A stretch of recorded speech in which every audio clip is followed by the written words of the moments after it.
Ball That Talk, episode 4, Ralph the Ref. We just figured out how to mention myself. And I'm with Coach Dempsey once again, varsity girls head coach at Hicksville High School. Yes. How are you? And why don't we introduce your new title?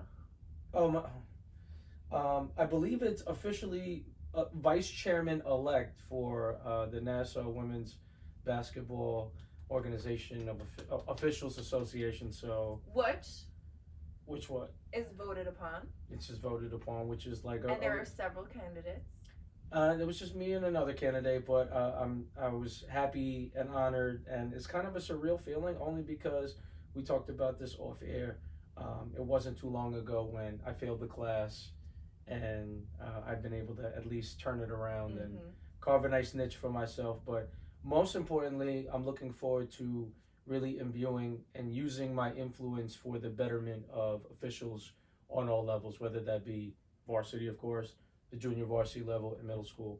Hopefully, we'll have a nice continuity with all the officials, that everyone feels as though coaches, players, spectators alike, at the very least, that we're at least enhancing the game as opposed to making the game be more resistant and having difficulty. I just think it's important, as we're having these conversations, that coaches and officials can get along better. Just have better conversations. Like, in fact, yesterday had a crazy game, Baldwin versus Massapequa. Very friendly with both coaches. Shout out to Coach Catapano and Coach Hurt. I respect both of their programs. As a coach of a very high level volleyball program, I respect the work that they do, because it really shows on the floor. Because it's not just in the season. It's not in just November to March. Oh, I know what they do. I mean, for one thing, Coach Cat, he'll go all around the tri-state area, play the best competition as possible outside of Nassau County. You could see, and we were talking about this off air, just forget basketball, just the conditioning alone. The attention to detail, their attentiveness when they're playing, their purpose with their playing. And I know Coach Hurt is a little bit after Coach Catapano. He's had a lot more time to, he has much more equity. But, I know Coach Hurt is also carving a niche for himself where he's trying to build the same thing. I think in terms of his school in particular, Massapequa, I just think they're always adorned with so many different athletes that play different sports. So I think he's trying to figure out a way, because you also don't want to shy away from a kid playing lacrosse or soccer. No. But at the same time, being an overall well-rounded athlete has a lot of attributes to it. Just physicality alone.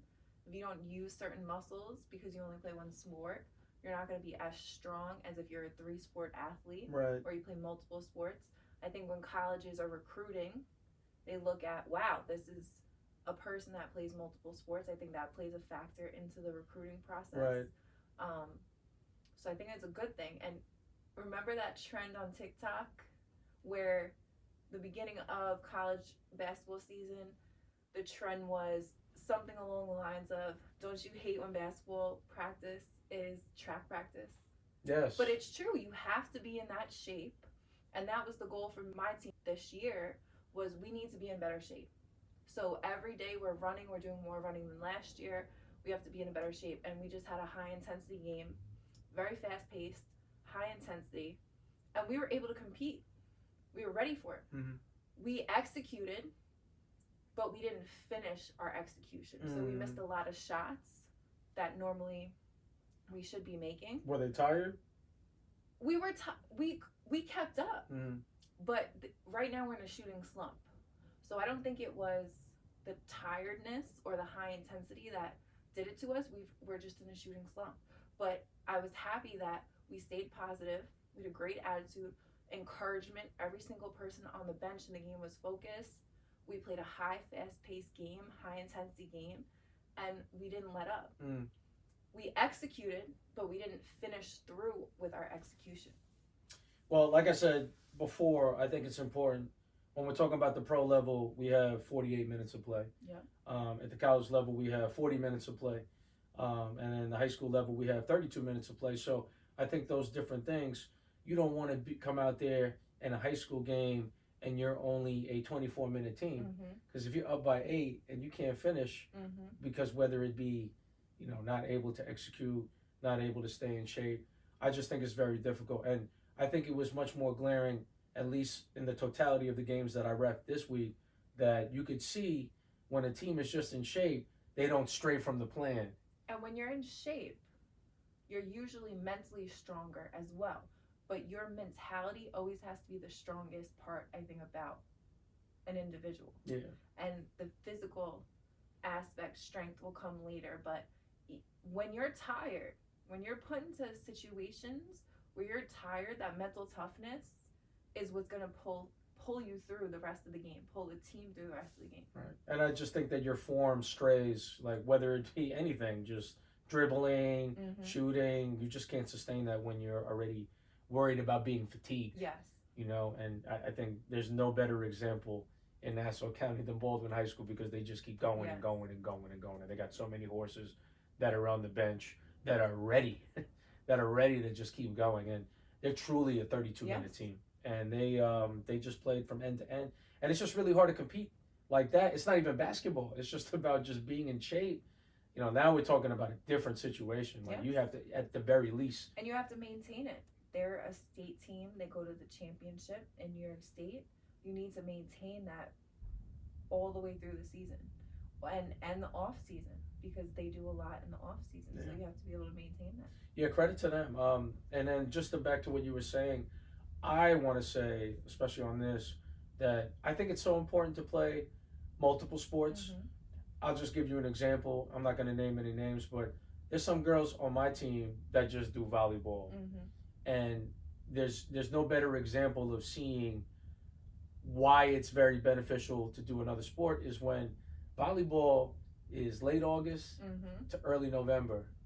They still got to go to school from November to June, and they're already thinking about the next season, where it's like, you could, some kids look forward to, there's a girl right now playing basketball, just played volleyball, and will play lacrosse. That sounds like a very well-rounded experience, just at the high school level, of being able to play those sports, because, in college, you have to be an uber elite athlete to even think about playing on two, collegiate programs. So I think high school is the perfect time, and just different skills. I know, just as an official too, I had a conversation with an official yesterday who was thinking about doing softball.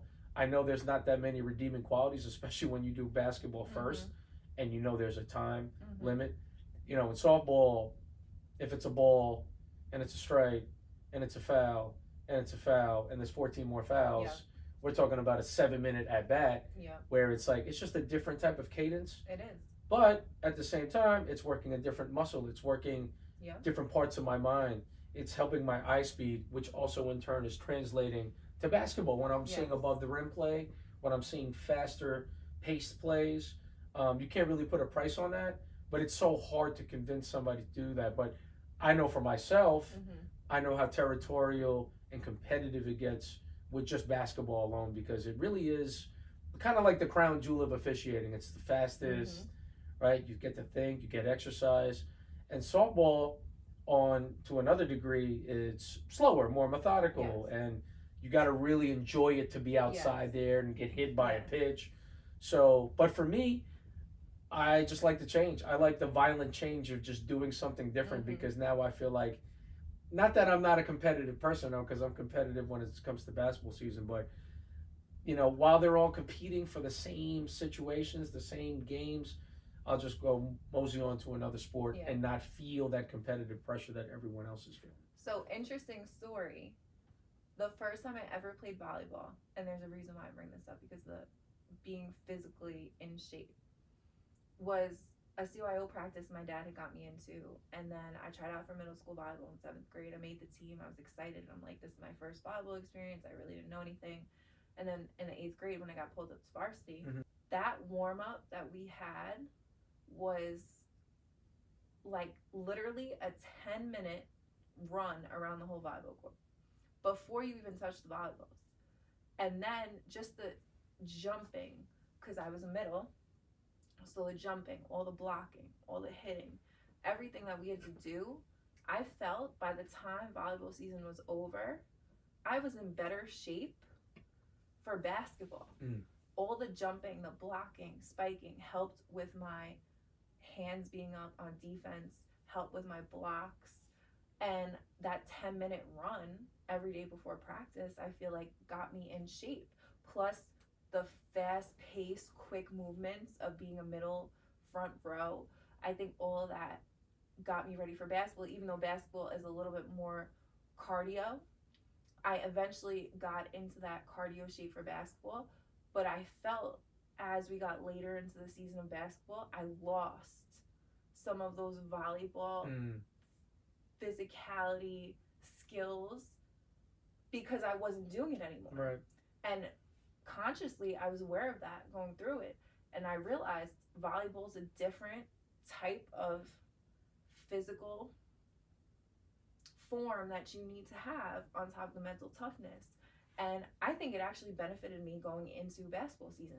And I missed not doing some of the volleyball workouts during the basketball season. And I think the intangibles that you also speak of is that you're just not playing basketball. I feel like when you're playing basketball 24/7, when you're going to practice and you're working on your skills one-on-one with a trainer, when you have practice at a CYO or AAU, and then you start getting into the school season, by the time it's January, it feels like a full-time job. I know for myself, yes. By the time I was a senior, I just didn't want to play basketball anymore. And I was disappointed that I felt like that, but it was a real feeling because it just felt like it revolved around, and I didn't feel like I was getting the same in return. Yeah. Right? But, you know, the next season was volleyball for me, and I felt like I was rejuvenated because I was doing something completely different. I think that's why you have to kind of have a well-rounded balance, even if you are all in with basketball. Have other interests. Well, I think it's also different settings too. So I coach a high school team, I coach AAU, but I do a lot of one-on-one training. So when I do one-on-one training, in an hour workout, players might come to me and they can't do the hour workout because they're not in shape for themselves to do an hour of that physical activity, which is basketball. And I've had girls that struggle through it. I've had players that struggle through the hour. And I have players that are just ready to go. And for the whole hour, like, don't really need to stop or take breaks. So it's a different type of shape too in your sport, in a different type of setting. And I think athletes need to realize you have to be in shape for yourself to play a 32-minute game of basketball, for your team to play a 32-minute, because if one player's in shape, my AU coach used to say this all the time, and it became kind of what we followed going through our career with that team. You're as strong as your weakest link. So if one player isn't at the same level as everybody else, you are only as strong as that weakest link. And it's the reality. It's the reality. So as a coach, I think you're really trying to make sure that you get your players all on the same page, and every individual player has to be up to their standard. Because again, everyone has different standards, and we come together for a main standard and goal that we need to meet. Well, that's why I'm interested to see your development as a volleyball coach and a basketball coach, because at least in terms of my volleyball team, my weakest player, the kid that might be last person on the bench, not really playing, she could start anywhere at any program in Long Island. And I find that so amazing because that's the type of motivation that my the last player on the roster, they have the same type of motivation as the best player. Because they're just so good. They're just surrounded by greatness. It's kind of like having a tidy room. And if you just see just something that's out of place, or you don't want to be the one. You don't want to be the person you want everything to be tidy. And that just comes with time, right? Like, you know, I feel like this is what's going to happen to you. You're going to have one transcending player. You're going to have a Kelly Dempsey that's going to come out of nowhere from the sky. And they're going to make everyone rally around. And those okay players are going to just be great by virtue of just being around this person that kind of leads them to the feeling of like, I want to get better. This person makes me better. In turn, I want to be better. And then, you know, once that starts happening, it becomes more normalized. So then instead of having just, you know, you'll have one kid and then that might spread into 2 kids. Then it might metastasize to 5 kids. And then all of a sudden your whole roster is like that. I mean, I know for my practices, they're so competitive because 2 years ago when we were undefeated, I'll never forget this first day of tryouts. they had a rally that was, and I timed it, Mm-hmm. it's 3 minutes and 48 seconds. When they and I'm talking about, they were taking. And we're talking about tryouts. We're talking about tryouts, so I don't know, like, I know half of these girls. They're taking body shots. I mean, they're diving on the ground, they're digging this, and they're making perfect sets, and then they're going for it, and they're digging. After that, I'll never forget what I said after that tryout. I said, listen, I don't know who's going to make this team. I've never seen anything like that in my 20 plus years coaching this team. And I'll say, whoever does make this team, you guys have a chance to be something very special. When you set the tone like that, oh yeah, and you don't even know who is, yeah. That's what I'm saying. It's so infectious. So that's why I'm interested to see that when the 3 players become 5, the 5 becomes 7, yes. and then the 7 becomes 12, 13, 14, 15 deep, because, you know, that's when coaching really gets fun, because we're not, as coaches, okay, sure, we're supposed to be motivators. You should, at the very least, bare bones, you should already be motivated by yourself. Yes. Like, you know why you come to Kellenberg to play volleyball. Yes. You're only here for a championship. You're not here for any other reason. Yes. So you should already feel intrinsically motivated. I'm not here to motivate you to be better.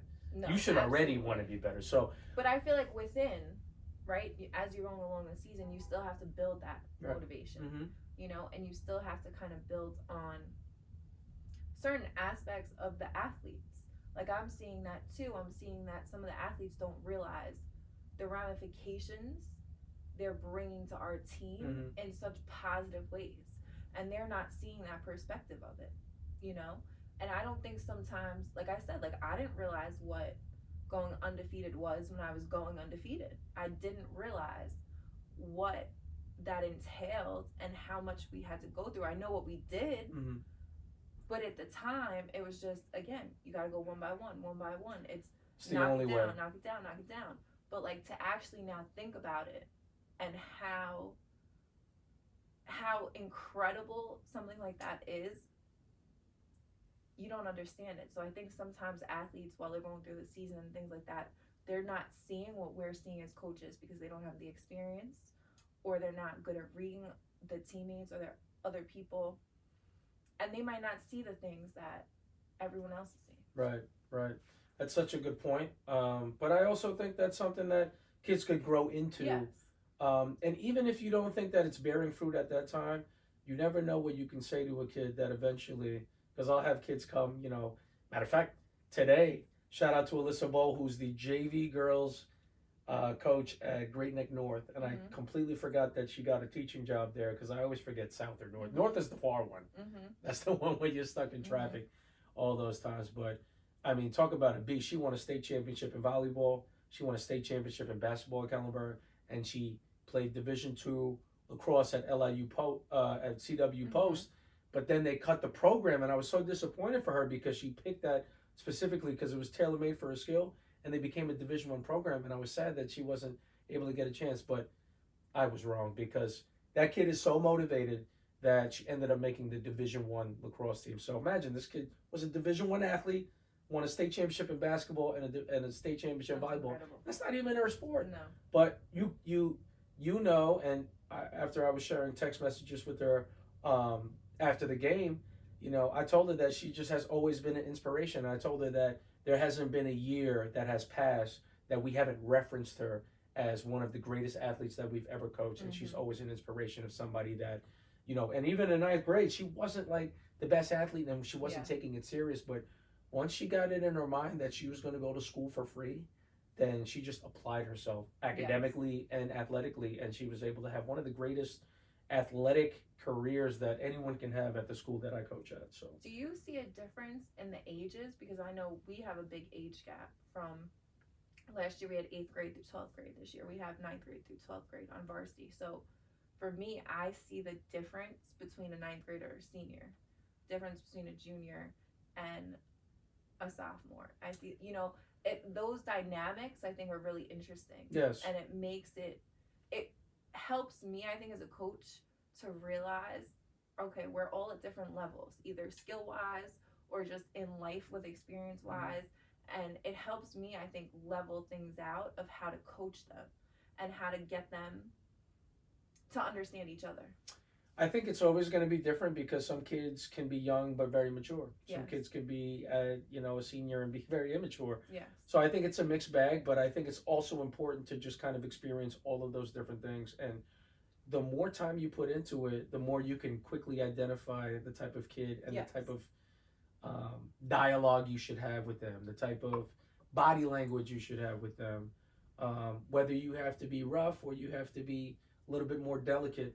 I think all of these intangibles, and I would implore you, just in general as a coach, to write down your philosophies, write down what you look for in the best player and in a motivating player. Mm-hmm. I think these are all things that are important because sometimes you might learn a very small thing that turns out to be a very major reason why you didn't win that year, but it ends up making you move forward. And then once you can compound all of those experiences, and like now at this point, it's like I got more experience in championship games than most people have in just coaching in general.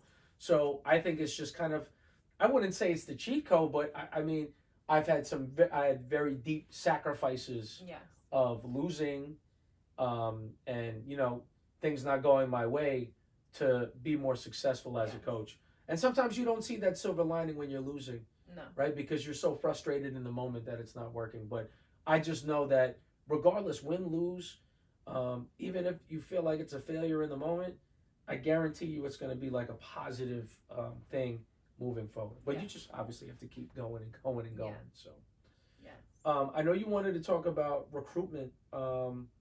It's interesting to see kids kind of showcase.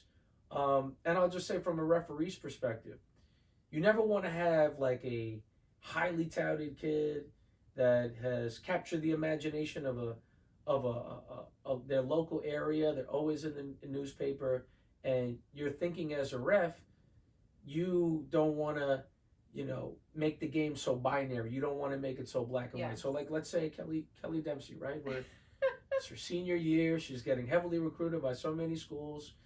I don't want to be the one to get her 2 quick fouls when there's Hofstra in the gym and there's St. Joe's in the gym and all of these other schools. That would be a disservice to me that I'm not thinking where, this is like a showcase game for this particular athlete.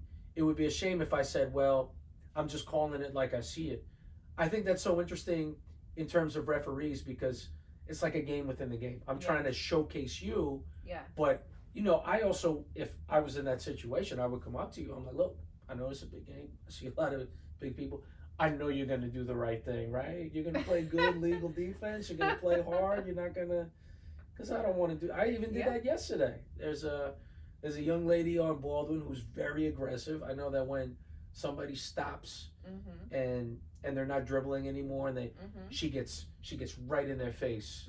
And sometimes she moves forward and, I just don't want to call cheap fouls because you're like, especially when I'm telling you. And I've seen you do this before.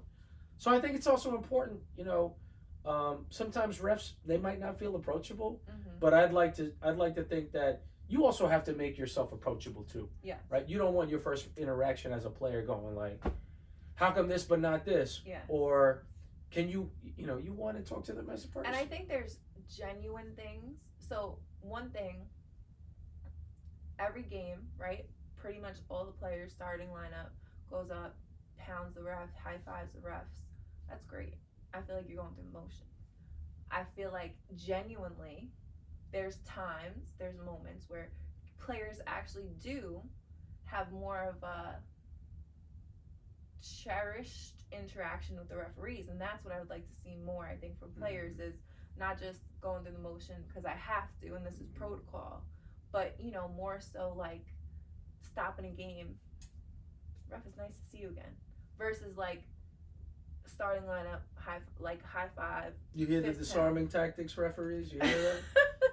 No, but nice I mean, to see you right? again. Isn't there some players that you have a more genuine interaction with just outside of the protocol motion? Listen, I'll tell you, just from doing Baldwin and Massapequa, I have the utmost respect for most of those, all of those athletes.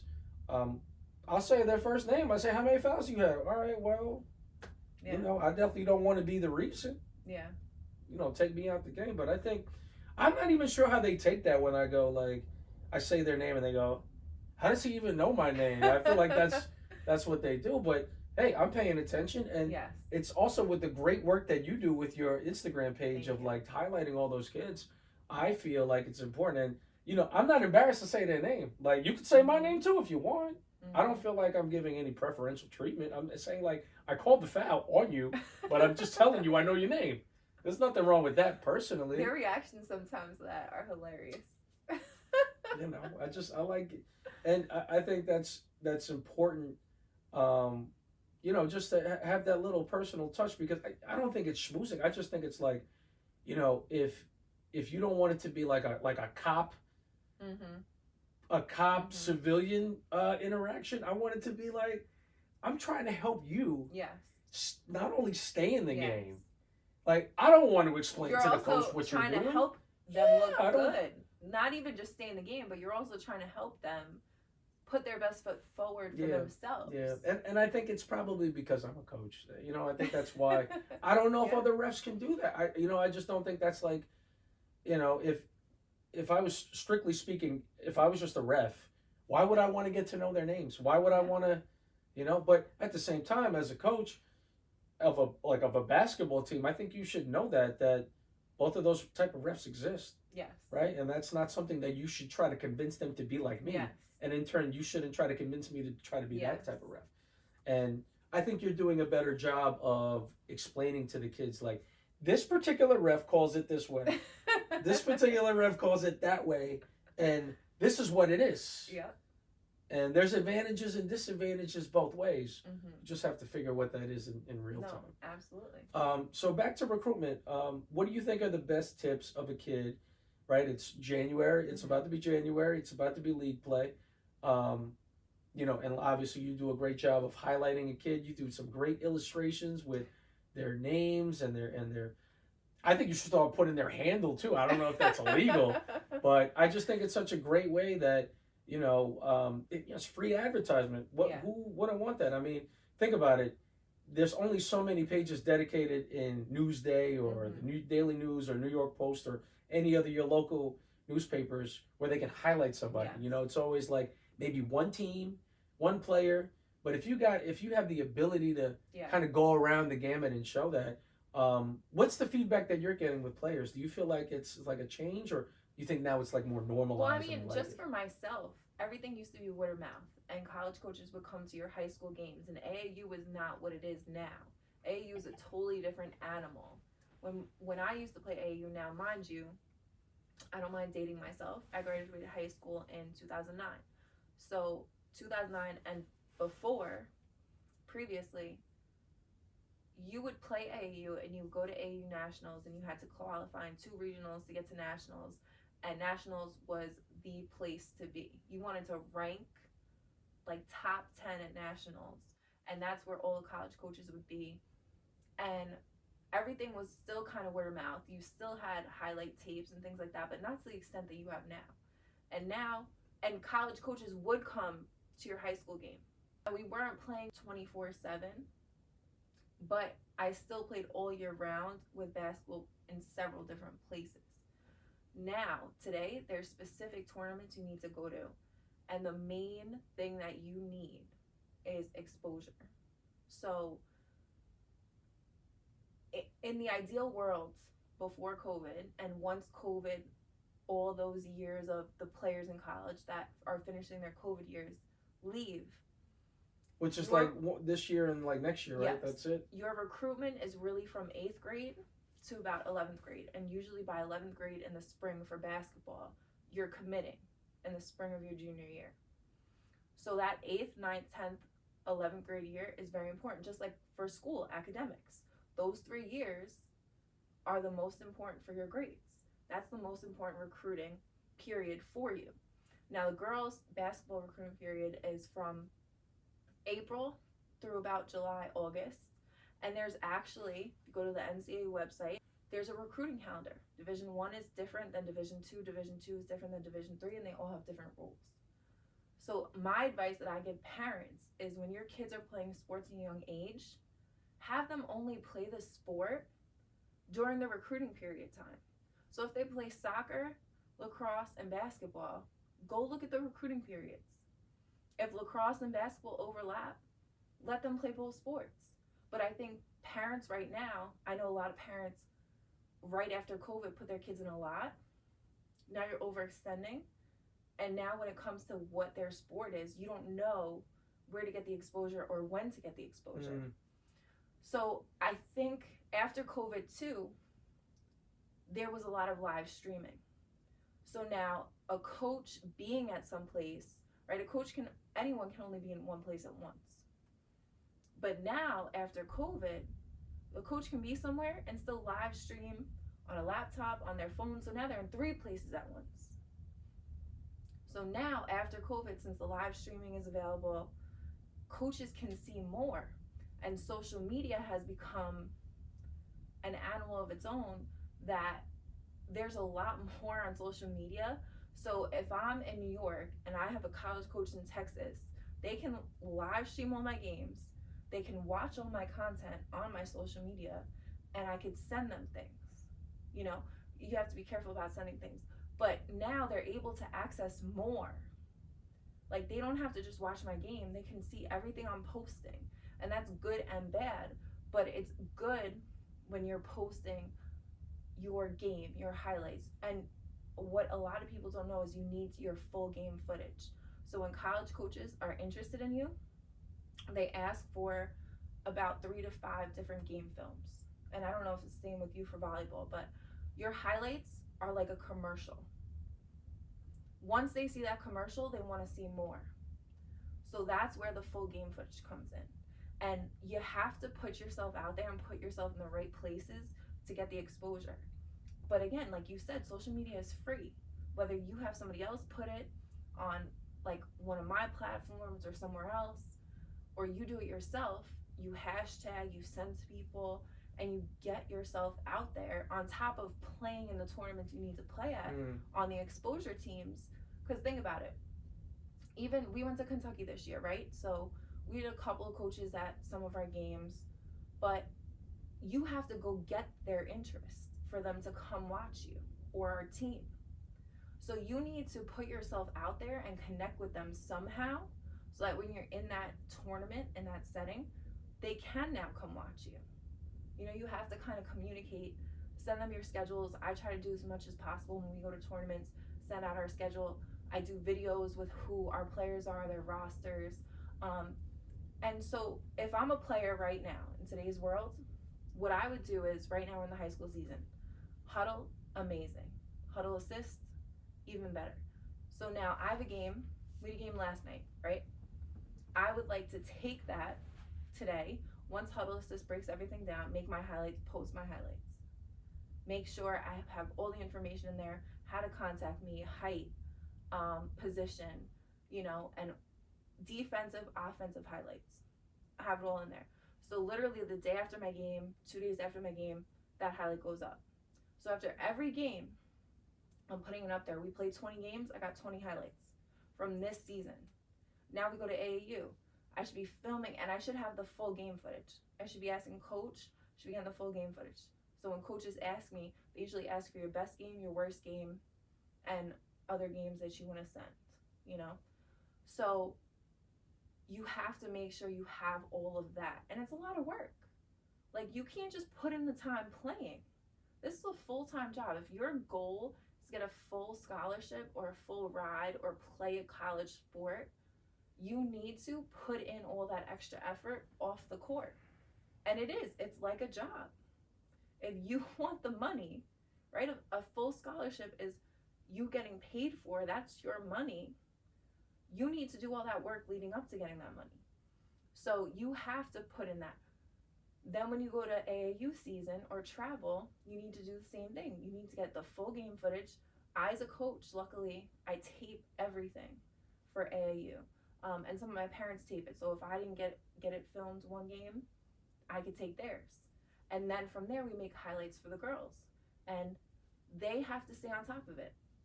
In addition to just that, you need to email out college coaches. And it's more professional to email, and you should make sure you have an email. Everything should be name and graduation year.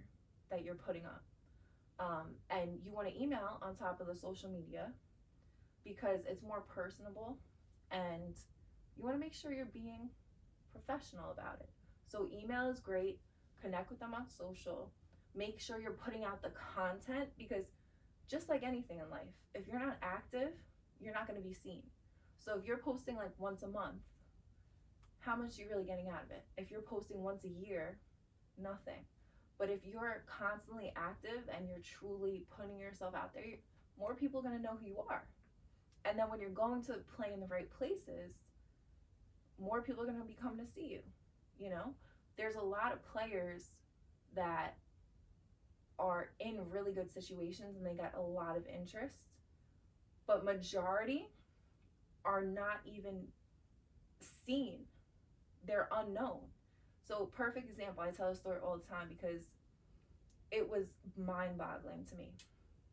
Went down to Spooky Nook, and there's about 10 courts where the prime teams play, right? So there's about 20 back courts, and my team was playing on the back courts. I'm watching everybody on the first 10, the prime courts. I go back to the courts back there, 20 back courts. I see D1 player Christ the King. I see, now D1 player in 8th grade. What I mean by a D1 player in 8th grade is she already has offers in 8th grade from D1 schools, playing on the back 20 courts. I see another D1 player that nobody even knows about. I know she's a D1 player. She only has D2 interest, D3 interest right now. I'm like, this player is a stud, is a D1 player. She's gonna get that interest. Ends up getting the interest, playing in New York versus New York. And there was a whole bunch of other players too that I knew that are high level players. They're playing the back 20 courts. Do you know where all the college coaches were? Take a guess. The back courts? No. All the college coaches were on the prime first 10 courts. That's where all the college coaches were. And I had this conversation with a college coach. I said, I don't understand why they're all there. There's another 20 courts with more players that I know are going high level, and they could find that diamond in the rough that none of the other college coaches are looking at, because they're all standing on the first 10 prime courts. If I was a college coach right now, I would not be looking anywhere other college coaches. You'd be at court 37? Yeah, absolutely. And luckily, because I'm in the trenches of grassroots basketball, I know a lot of players in all different states that are really good. That if I'm a college coach, I'm taking all of them and I'm putting that team together. Now, again, the right fit is a whole other story when you're being recruited, but you have to do the things to get yourself to the point where you're gaining interest. And so that's putting your highlight tapes out there. That's making sure that people know where to contact you. That's making sure grades is the biggest part of it. So for college coaches, let's say you have a 3.5 GPA taking general classes. I have a 4.0. I'm in AP honors classes. It's test optional right now for colleges, meaning you don't have to take the SAT to get in. Colleges are going to take the 4.0 AP honors student who's getting financial money for academics, because they don't have to give me all of their money for the full scholarship, because I'm getting some money academically. Whereas if you're a 3.5 general ed student, they have to give you the full scholarship because you're not getting the academic money. So colleges like, one, good grades to get into good schools, right? Good colleges. And then they like that a player is going to get money somewhere else that doesn't have to come out of their athletic budget, and they can have more room on the team with more money because that student is getting some money from somewhere else. And that's important to know as a parent and a player, that those academics play a huge role in your success in life, but also a huge role if you want to go further with sports. That was like 15 jewels rolled into one. You were ready to say all that. I'll just say my little spiel when it comes to that type of stuff. I just recently saw an Instagram post. It was like a tale of two games, where it's like two teams are playing each other. One's from the city, another one's from Long Island. They're both like, they're always in the state championship. They're always competing. But if you watch one of these highlights, it looks like one team is definitely killing the other team. But then you watch the other highlight, it looks like the other team's killing the other team.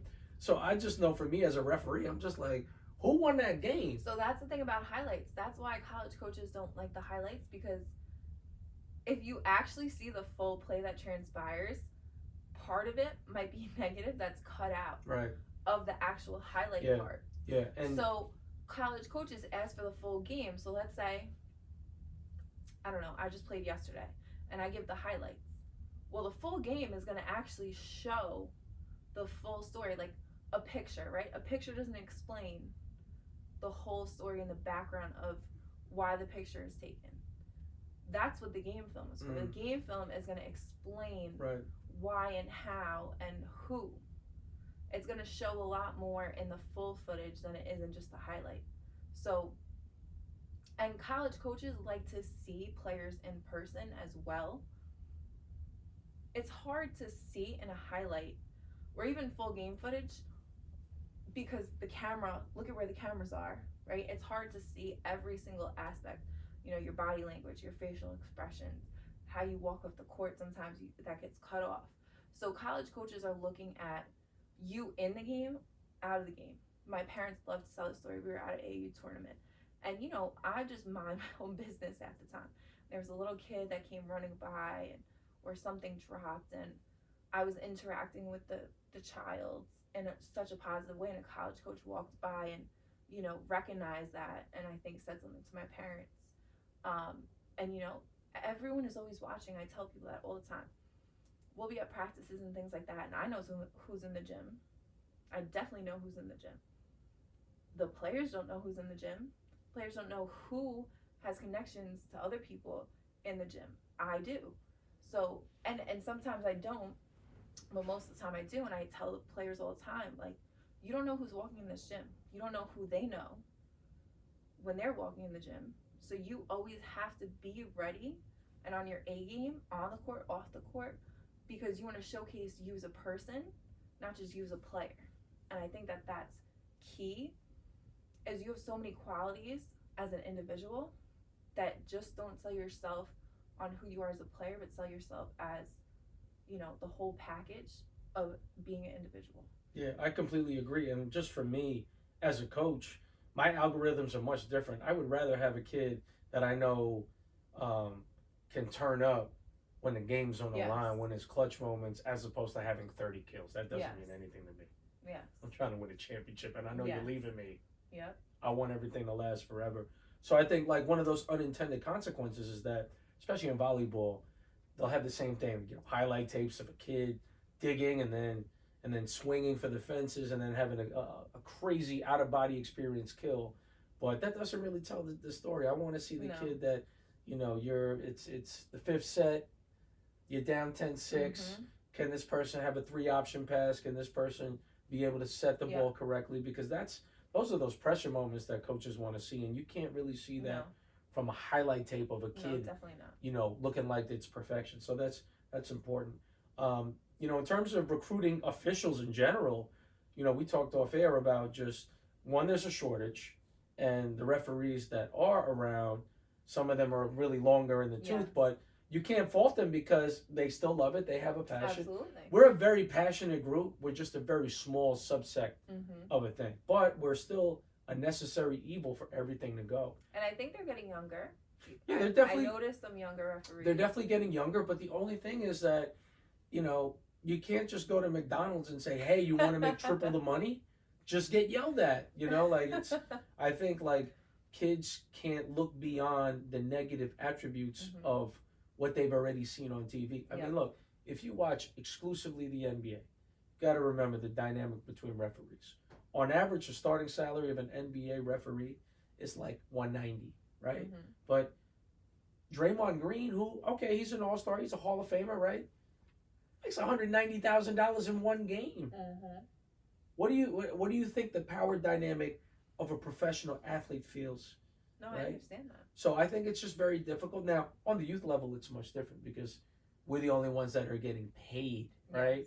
So I think it's just a little different. But if we could somehow figure out a way that, maybe if a kid's in college, there's amazing intramural programs across the country that they need referees, and this is the perfect way to make your bones and learn what it's like.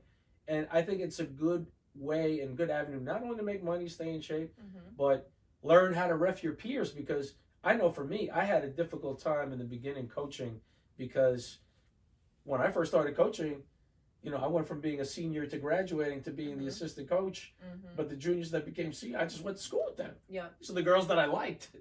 So it was just like a weird dynamic. So I think if you can kind of figure that out, get out of the mentality that, the yelling part, adversarial part, everyone getting wrong, you should never take to heart when people don't really understand what really goes into reffing. And you recognize the referees that work hard and want to do a good job. So I just think if you lose all of those things and you start at an earlier age, and I also think just overall in general, coaches, players, you could still learn how to ref and still pursue it. But I just also know that if you want to stay involved in a game, it starts getting smaller and smaller in terms of playing. Yeah. Right? Because when you're 22 and you just finished your college career, are you going to go pro and go to, I don't know, Lebanon? Are you going to learn the language? There's a lot of opportunities to referee. There are. Like, I say it all the time. How many AU tournaments do you go to? How many games are being played? It's played? paid with gold. It's paid with gold. It's not getting any slower. It's not getting any, it's not like there's going to be less tournaments. It's going to be more tournaments. So I think it's a perfect way. Obviously, I'm a strong advocate for it, but I'm definitely a strong advocate for, at the very least, anybody, even you. I just think it's perfect to learn how to, get your law license, but don't be a lawyer. That way you understand, because, how could you ever have a coach? How could you ever have an edge with another coach that is also certified to referee when they already know the rules? They already have a leg up on you. And I also think by the time, for me, I started reffing when I was in my early 30s. I think if I started early, and you could hear this with almost every rep, I wish we started earlier. That's always the catchphrase that we all say. Well, here's your opportunity, right? You can still play. You don't have to play and not ref. It's not a either or situation. I always felt like it was one or the other. It was like coaching or refereeing. And the reason I stopped playing was because after college, my senior year, I had my last 5th knee surgery. Right. And so I kind of said to myself, I want to be able to walk when I'm 40. I could continue playing and go professional, but after college, I fell into a coaching position, and honestly, it's been like the most amazing experience since then. And refereeing never crossed my mind, I think because of my upbringing, where my father was a coach on almost every level and every team that I've played for. And you usually follow in footsteps of experiences and people that you've been around. So that was my experience of my father always being a coach, my mom always doing the book, being a coach, being an athlete. But the more and more, I get to know people and referees and you and I, it's a different part of the game. That's not a bad part of the game. No. I think people really look at it, and I think I used to look at it at a bad part of the game, because 1, you have all the power. 2, you can dictate the game. And 3, it's like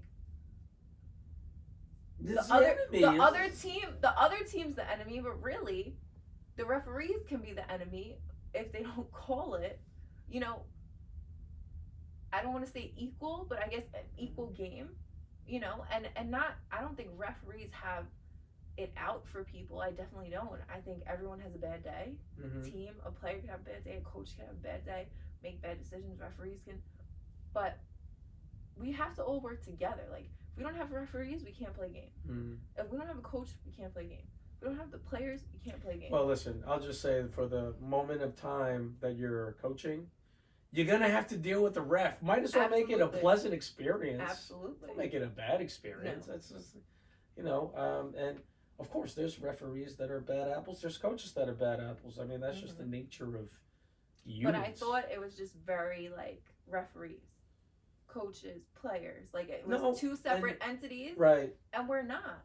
No, and because you can't have one without the other. one thing I just I just want to say to you, you can't tell me I don't love the same No, game that you do. absolutely. I love the game just as much as you do. I just don't have it in my heart to Yep. put in the same type of energy that I do volleyball. I can't do it because I feel like I'm going to lose my voice every day. And what's crazy is the sport you enjoyed more was basketball. Right? Absolutely, yeah. So it's interesting that you rather coach volleyball and not even. Well, I mean, my first year my first year ever coaching basketball, I'll never forget. I lost my voice the first day, and I went, that was exhilarating though. It was great, but it feels like when you have a newborn and they're like crawling and you're like, no, don't do that, don't. And sometimes when you're new, like you feel like you have to do something, like you feel like you have to put like your hands on your hips and stand there for 3 seconds. You feel like you have to go on your knees and just go like that. You feel like you have to have a clipboard. And I just feel like that's kind of baked into the coaching experience of basketball. You feel like you have to micromanage. You feel like you have to tell some kid to get back on defense. What's your assignment? What are you doing out there? You know what I will say? I could ref and I would ref basketball, but I would prefer to start, I think, with volleyball. I feel like volleyball is hard to make sure when you're the up ref to see everything, but I think it's a walk in the park.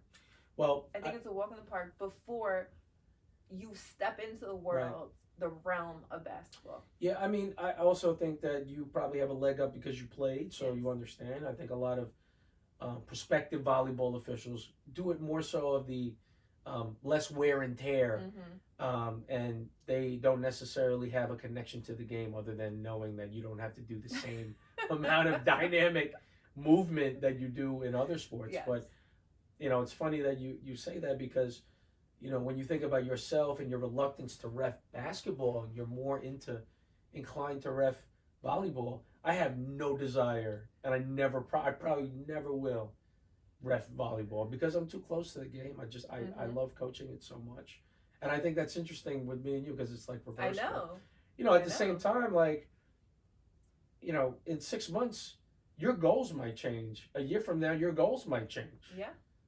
Sometimes I go like, I want to play basketball today, and it doesn't last long. No. But you never know. You never know. You might just go one day and say, let's just try reffing and see where it goes. I think you should always be open to being open. No, absolutely. You never know what you talk about. You never know who's watching. You never know what connections you can make from another connection that you have. Because you don't. Normally, one thing leads to another, but the more you know, the more you can make connections with other things that you know. So I always like to say you have to be comfortable with being uncomfortable. You only grow when you go outside your comfort zone and be uncomfortable. And like, it would be uncomfortable for me to go and referee, but I'd rather be uncomfortable than stay in my shell of being comfortable and not know anything else. Do you feel like your father has gotten a softer edge with coaching? I mean, aside from him, more like assistant and not as, demonstrative as much as he used to be. But do you think that the reffing part has given him more of a total perspective of going like, oh, okay, now I get why they're calling it that way? Do you think that he's like that? I think that it was a little bit eye-opening of like how professional they are and the hoops and the things that you have to jump through. I loved that BOCES finally for the girls put in a physical fitness test that referees had to pass in order to referee, because how can you be a referee without physically being ready? So I think for him, I think he likes that you have to actually study and do everything and pass it rather than just be like, here you go, like you're now a certified official. I don't know the rules part enough. Like, I'm not with him on the sideline and the bench enough to know if the rules that he understands now affects his team and the game, and he can say those things to the referee. I don't know that, but I think for him it helps him individually be a better coach to the players, and I think it builds the relationship with the referees. And I saw it tonight. They had a double overtime game, and two officials he's very close to didn't do a great job refereeing. He definitely needed to say something to them, and having the relationship he has with them. And luckily it kind of evened out, but two officials that, you know, at one point were high standing officials that he has relationships with, you know, that maybe just lost their game today. But you're right, when you as a coach have some of those little things, and you know, we see it, but it, again, it's interpretation. So for example, there was a play where the player on defense is literally moving, trying to set a pick, and also in a box out situation, but moving the player. That's displacement. The referee did not interpret it as displacement. I saw him talk to the head coach and say, no, that's allowed. Well, in the rules, you cannot displace another player. So his interpretation was the person was not displacing them, but everyone else viewed he's literally moving this person, which is displacing, but the referee didn't interpret it that way. Interesting. And maybe they didn't hear. Maybe they didn't hear.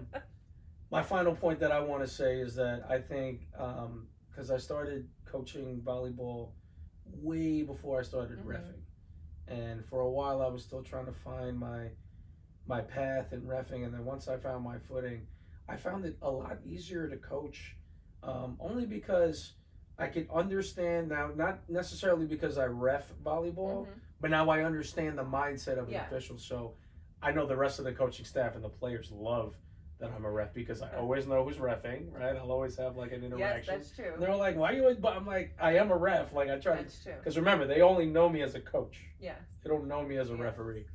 And, you know, sometimes the other coach is like, what do you think about that call? And I give them the rationale as to why they called it in that way, and why this ref is this way, because this is their philosophy.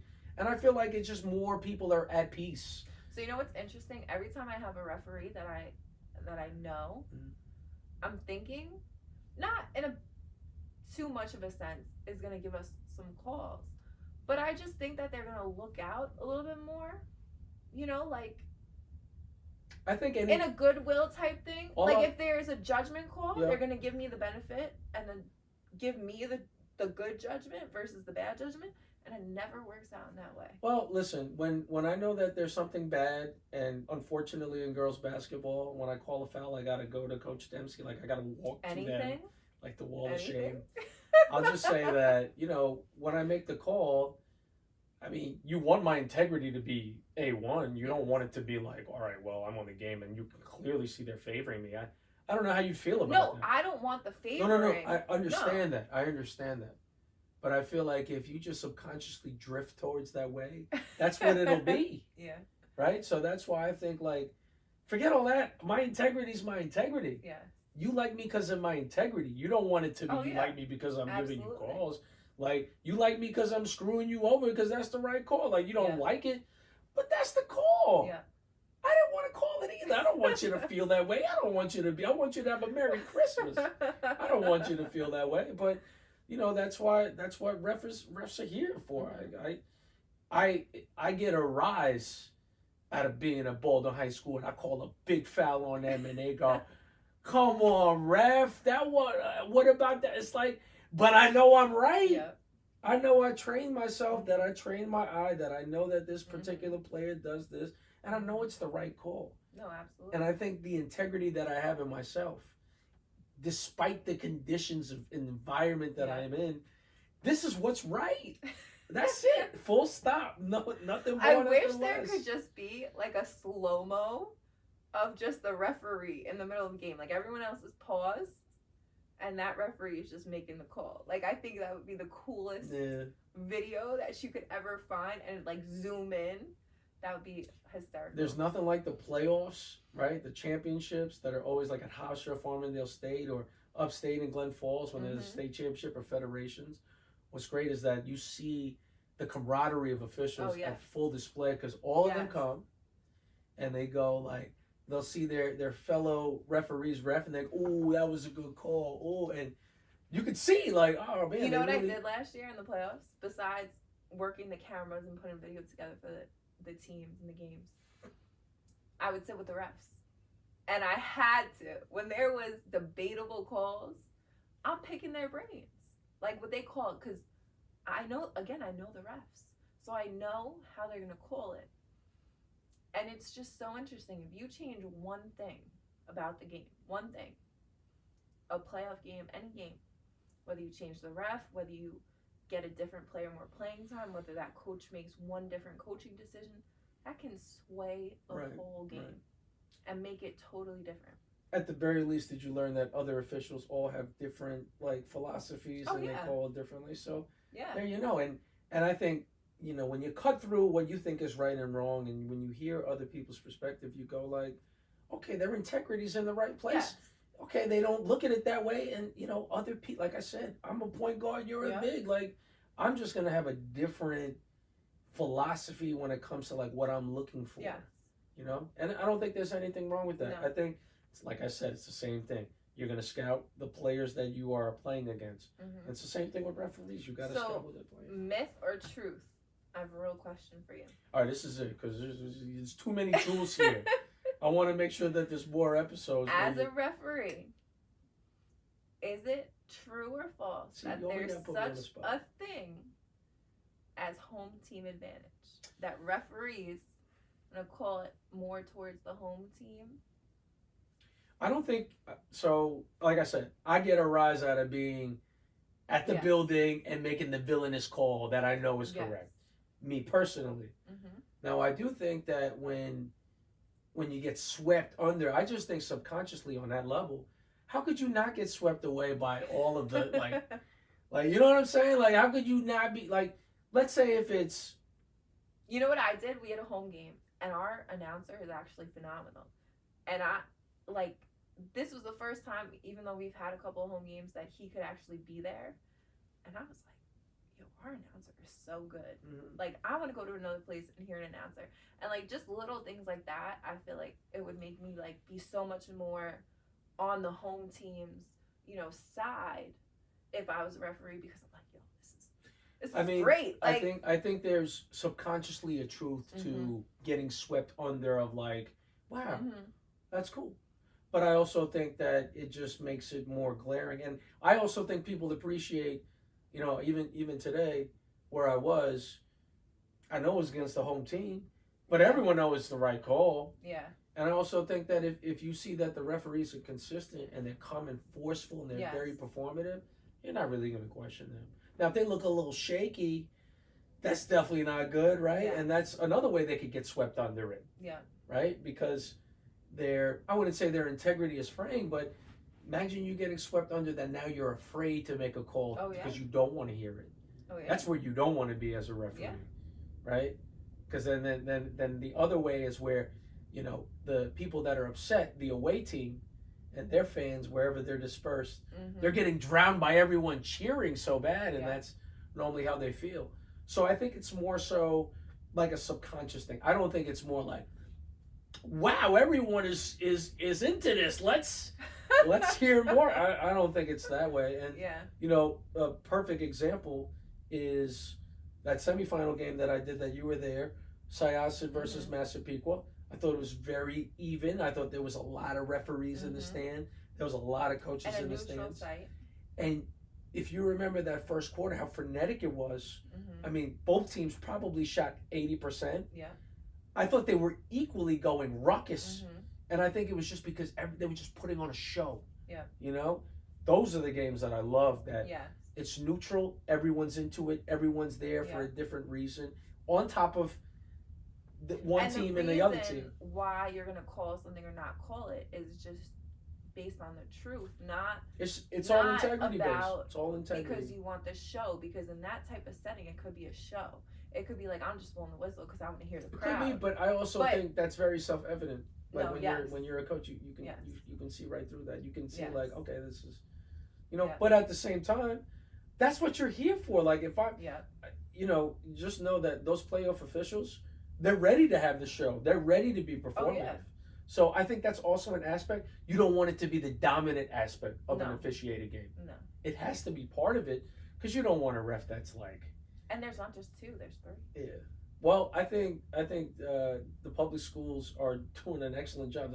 Yeah. I've already had like 10, 3-person games, Yeah. and it's not even January.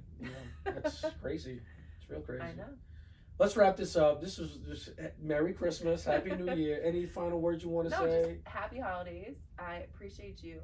Thank you for doing this with me, and I think we're giving people a lot to listen to and talk about, and again, great feedback. So I want to thank you guys, everybody that's been watching, paying attention, following us. We're definitely just trying to do what we do for the purposes we do it for, and like it all comes from a genuine place. Right. Any questions that you have for refereeing at REFEREERANT, any training related, recruitment related, any social media for players related, hit up KEDtraining. Yeah. We're taping this on December 21st, 2023. And also just a quick note, we will start putting this up on Spotify and all major platforms, including Apple, what else any is there? streaming platforms. Yep. Whatever. But happy holidays to everyone. Anything else you want to say? No, just happy holidays. Peace.